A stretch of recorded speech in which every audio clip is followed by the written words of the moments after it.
Dirac is Phil Aronstein. Went and meet this dude in New York. He's an amazing Twitter follow also. That's kind of how we got to know each other. I mean, really interesting, super, super sharp founder. Like the two co-founders, I remember they met in high school or college, but they were like doing mathletes together, stayed close through college, went to work at some big aviation company. And so they got familiar with both the like hardware manufacturing process and they were writing code in those companies and just saw this shit show of work assembly instructions. So they see this opportunity. So there's been a few recent developments in like software engines, the physics. For the layman, work assembly instructions? Okay, so you take a CAD, manufacturing engineer designs a product in CAD, big fancy software for designing stuff. Then they like have to translate that CAD program into a set of instructions for actually like the technicians in the factory to assemble the thing. Yeah, because you can't build off of a CAD file isn't an image. It's like the layers and layers. It's the layers and layers and it's static. And so what they do is like someone goes screen by screen through that CAD file, layers on layers, like Photoshop layers, and screenshots and writes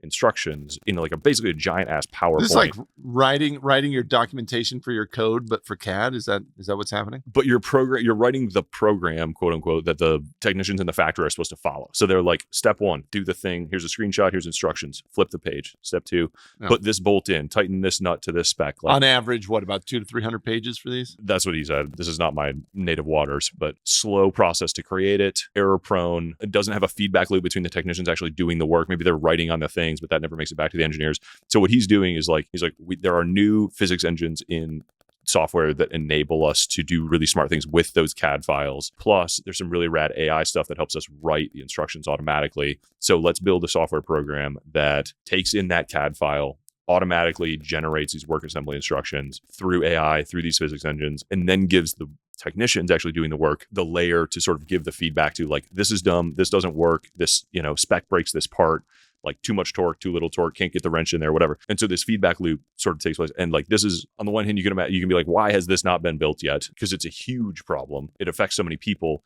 but at only individual like manufacturing facilities. And that's funny. There's software enabled. There's not like a tech documentation company that does this exclusively already. Everybody just sort of does it as a side. But if you believe LLMs and these like physics engines were the things that unlock this opportunity, and that whoever gets there like fastest and highest credibility gets there, and they're flying. They have a sales pipeline of a demo. Why would a manufacturing company want to keep this in house? There's no value for them to do a crappy job and still keep people on staff to do it if they can. So it's similar to sort of the Stell Engineering investment that we did. Incredible software for enabling speed and precision of manufacturing, which I think is like, it is a huge, huge market.